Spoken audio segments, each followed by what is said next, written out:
India has been affected particularly by the menace of cross-border terrorism, sustained through financial, political, and moral support of some states. Excellencies, it is unfortunate that Pakistan has again chosen the path of reckless use or misuse of CICA platform to propagate false and malicious propaganda against my country and distract from the theme and focus of today's discussions and cooperation amongst member states. The Union territories of Jammu and Kashmir and Ladakh have been and will remain an integral part of India. Pakistan has no locus standi to comment on India's internal affairs. Pakistan's remarks today constitute gross interference in India's internal affairs, sovereignty, and territorial integrity, which is inconsistent with the CICA Declaration on the Principles Guiding Relations between CICA member states of September 1999. Pakistan is the global epicenter of terrorism and continues to be the source of terrorist activities, including in India.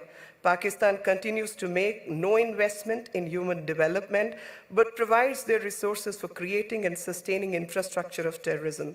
Pakistan must immediately cease anti-India cross-border terrorism and shut down its infrastructure of terrorism. It will do well to stop the grave and persistent human rights violations in Pakistan-occupied Jammu and Kashmir and Ladakh, refrain from effecting any further material changes in the status of Pakistan-occupied Jammu and Kashmir and Ladakh, and vacate the Indian territories that are under its illegal and forcible occupation. We desire normal relationships with all our neighbors, including Pakistan. Pakistan is thereby advised to walk the talk by creating a conducive atmosphere, including by taking credible, verifiable, and irreversible actions to not allow any territory under its control to be used for cross-border terrorism against India in any manner. This will enable the two countries to engage and address issues bilaterally, rather than distract this important international forum for its agenda of cooperation. With its own record of the dismal treatment of minority communities, Pakistan would be well advised to set its house in order instead of lecturing the world community. This is a country where religious and ethnic minorities are systematically persecuted. The frequent instances of attack and vandalism on the places of worship of minority communities in Pakistan and the countless cases of abduction, forced conversion, and marriage of minor girls from minority communities in Pakistan are evidence of vulnerable status of minorities in this country.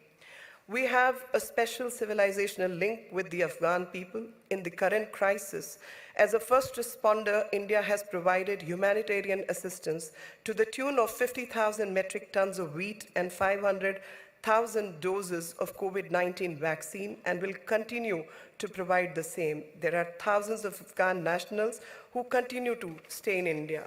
The fact, Excellencies, that decades have seen the rise of Asia, we are faced with a diverse set of challenges to peace and security in Asia of economic growth, food and energy security, connectivity deficits, low intra-regional trade, and particularly of environment.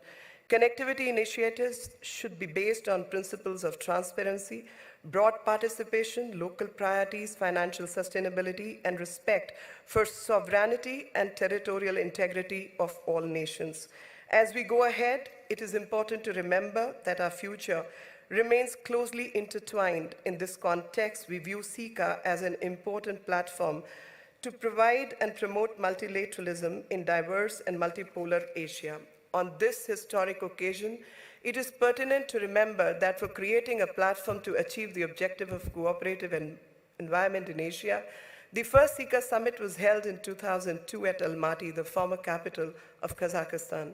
The then Prime Minister of India, Shri Atal Bihari Vajpayee, had participated in the very first summit, highlighting the unifying factors in Asia. He had noted, all the nations of present-day Asia are in some way or the other products of the process of interaction and integration that has gone on in Asia throughout the history.